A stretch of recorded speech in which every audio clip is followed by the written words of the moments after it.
just want to say thoughts and prayers going out with Claude. He's up watching, I think it's his daughter-in-law getting married, his niece getting married, and couldn't be with us in this first time. Claude hadn't been with us in a long time. So, hey, the Claude's not here, but family comes first. I want to thank our fans for the great job they did coming out today. I was a little worried about the weather and thought that we might not have great turnout because of the weather, and they came and they were loud, and that always makes for a special feeling for our players, which I think is important for them to feel good about that.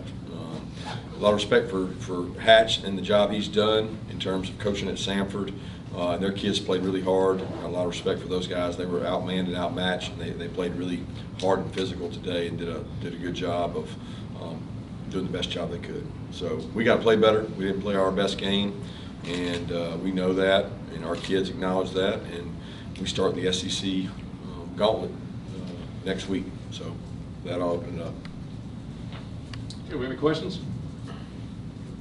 Coach, what do you think about the red zone after today? 7 for 4 field goals, was that a big issue, I guess, for you today? Yeah, anytime you get the red zone for us, it was a priority for offense and defense to be elite in the red zone. You know, we talked all offseason about our defense last year was pretty good in red zone. Offense didn't score the touchdowns they needed to, and they did that in the first game, and we didn't today. So we'll have to go back and watch the tape, and we got to get better at that because you can't win games just kicking field goals. Kirby saw Andy come off the field after that first drive. Any update on him? Yeah, he looks okay. Probably could have gone back in, but we held him at that point, and he's got an ankle. Kirby, how much, or if at all, do you feel your defense did better today in terms of communication and getting calls in and things of that nature? Hard to say. Hard to say. You know, I don't know that you can get a great evaluation. They were outmanned up front. They had to get rid of the ball quick.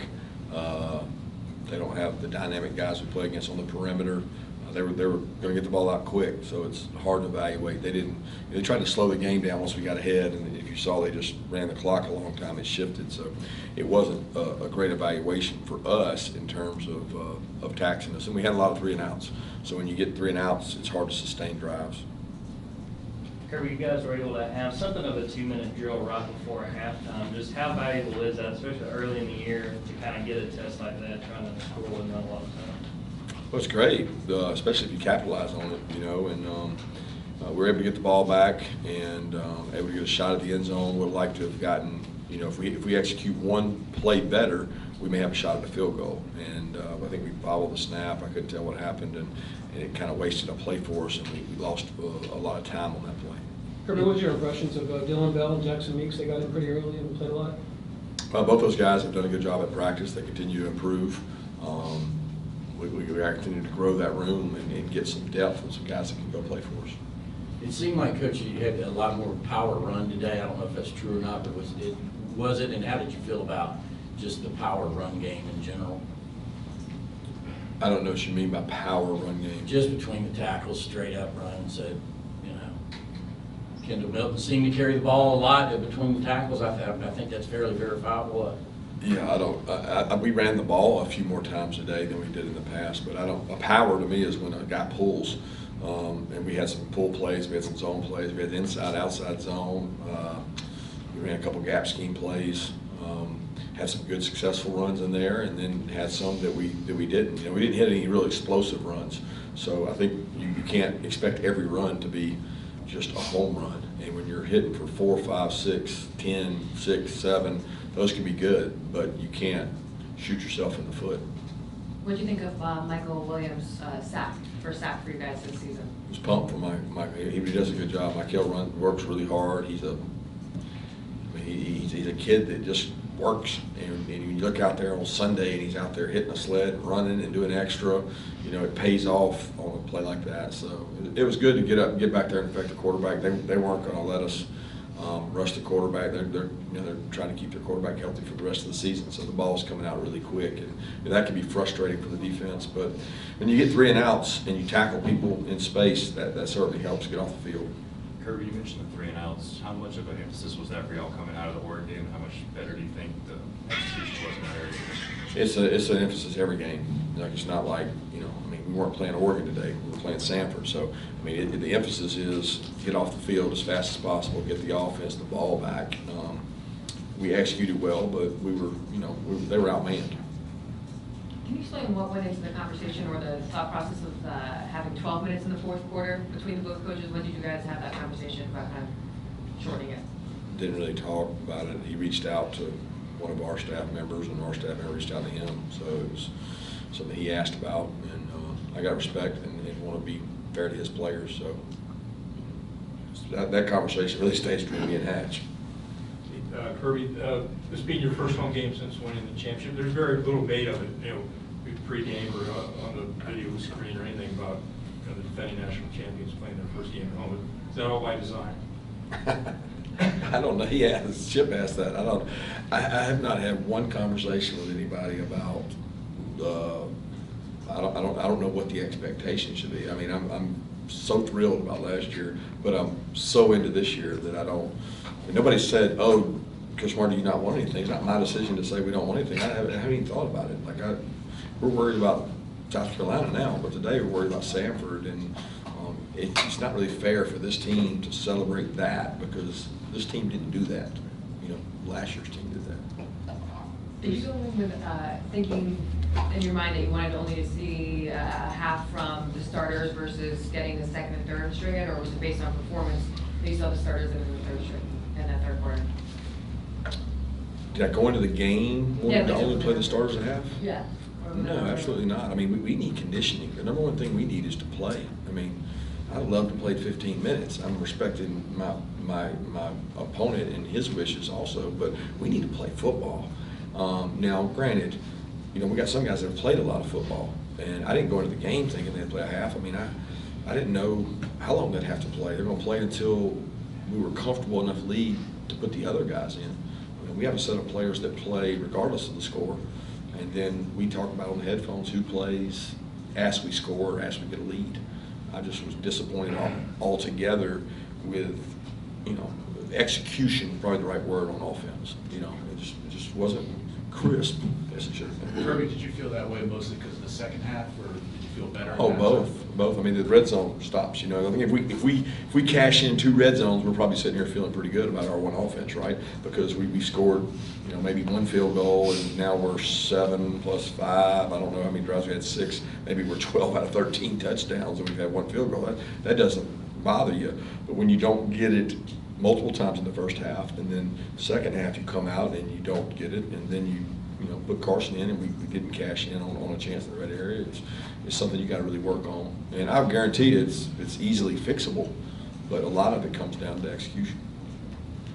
I think 11 different players got passed in the first half there. How much of that is, you know, you have the ability to spread the ball around, and how much of that was in the game plan? If you want to try and diversify what we have here. You know, I don't know this in a game plan. It's about gaining depth. We have a good system that allows us to put people in places to say, is he a get the ball to guy? Because you better know who those guys are when you play elite opponents. And some teams will take those get the ball plays away from you, and then you get narrowed down to who can touch the ball. And ultimately football comes down to who can win one-on-one, and we got to figure that out. Fortunately, we've played a couple teams right now that we're better than, and we can get the ball to anybody. You know, it's not going to always be that way, and that's what we've really worked hard on during the week of practice, is finding out when it's good on good who the best player is. And what I call good on good is, you know, our defense against our offense. 2 games in the books, you guys still not allowed a touchdown on defense. What is your biggest concern with where the defense is right now going into SEC play next week? How they're going to respond when it gets tough. You know, I mean, how they're going to respond when it gets thick, when it gets physical, when it gets fast, when they get tired, when they give up a touchdown. You know, the biggest concern is what's the response mechanism, and what are they wired with. Coach, how do you feel about the energy level coming in this ball game coming up the last week?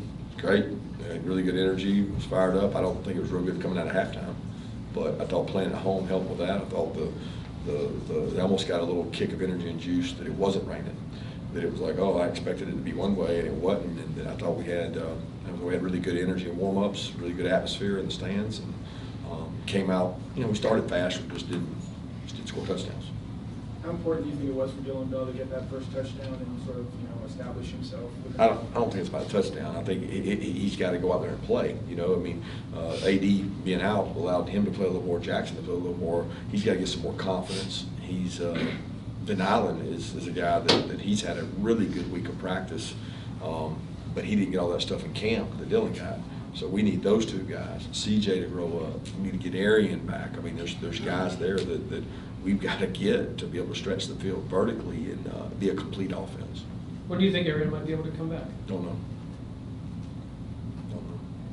You were talking to Stetson coming off the field after the Hail Mary. What were you kind of talking about that? Just that he did a good job getting the ball off. That play as a design, it's going to take a while, right? So knowing it's going to take a while, you know, the escape route is usually up in the pocket, and he went out and tried to outrun everybody, and you know that's where the offensive line's blocking him too.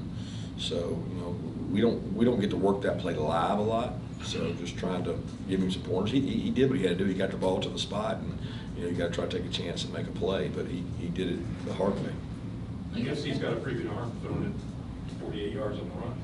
Yeah, he's never lacked arm strength. Stetson's got a good arm. He's got plenty of arm talent. How do you feel about Kamari Lassiter's play today? How you doing, Coach? Yeah, good to see you. I have to reserve judgment until I watch the tape. I don't, you know, it doesn't stick out. Nothing sticks out to me. He practices really well every day. He's extremely physical and smart. Love the way he competes, but I have to watch the tape to see. You got South Carolina next week. What are some of the initial outlook on that matchup and what they bring to the table, especially with the new quarterback behind center? Well, I got tremendous athletes, quarterback. We looked hard at both him and their offense in the offseason and studied those guys. They got a tremendous team and they got a tremendous atmosphere, and those kids really believe and buy into Shane and their staff, and they'll be a tough opponent. They've gone out and played, you know, on the road in the SEC already, and now we got to go play on the road in the SEC, and we really haven't played that kind of road game yet to see what our team's really all about. Do you feel like Stetson really worked on his conditioning this year? He seems like he's faster a little bit, maybe quicker on his feet, or maybe he's trusting his feet more this season than last year? I don't know. I mean, he's not trusting his feet to me because there's several times he could have run. You know, he could have taken off. He's always been mobile, but there was, you know, the third down sack that took us out of field goal range, and I probably shouldn't have kicked the field goal. You can't take that sack. You can't do that. You got to throw the ball away or just run it. And you know what you do? You ensure that we get 3 with every yard you get. So the decisions to run it probably have been less for him, and he's made some throws. You know, he made the throw to Ladd on the run across the field, made a nice throw. So, you know, those are things that we can always second guess, and it's easy for me to sit up here and second guess. He's got to be the guy up there playing quarterback, but we need him to protect the ball and make good decisions. Without watching the film, what are your impressions of how this offensive line has handled moving guys in and out, and just, you know, how they've played with different pieces in it? Yeah, I think that's a little overrated, right? Like, who's beside you? What does that really matter? Like, you're doing your job, he's doing his job. It's not like they speak a different language, you know. So the pieces they practice all week that way. I think it gives us more stamina, more depth, more ability to go fast. But at the end of the day, there better not be much difference in the guys. If you're playing them all, you better play the best ones when it matters most. Coach, I think at the very end, my guys might have had 10 true freshmen on defense at one time. I guess A, have you ever recalled that before? And B, just to get those guys reps, all the true freshmen, all the inexperienced guys reps these first 2 games, how valuable is that to them? Well, it's great, but you know, I'll be honest with you, I hope they don't have to play, because that means somebody else can't play. We want to get them better. We want to grow and develop them. It's a great opportunity for them. And what they usually realize is that they're not ready. And when you turn the tape on, they watch it, and they can't believe they did what they did. And there's a certain number of snaps that every freshman has to take before they can execute at a high level. And we're just trying to speed that process up. Got a chance to talk to Darnell Washington after he talked about just how he loves the physical nature of football, whether it's catching it or running it. What have you seen from him in these early couple of games? What do you see for him in the future? Well, I've seen through camp an extremely physical blocker. Now, he really hasn't got to display that much. He got to display it a little more today, but he hasn't got to really showcase that talent. He is a physical, really good blocker and a really big target, and he's practiced really well. He's done a good job.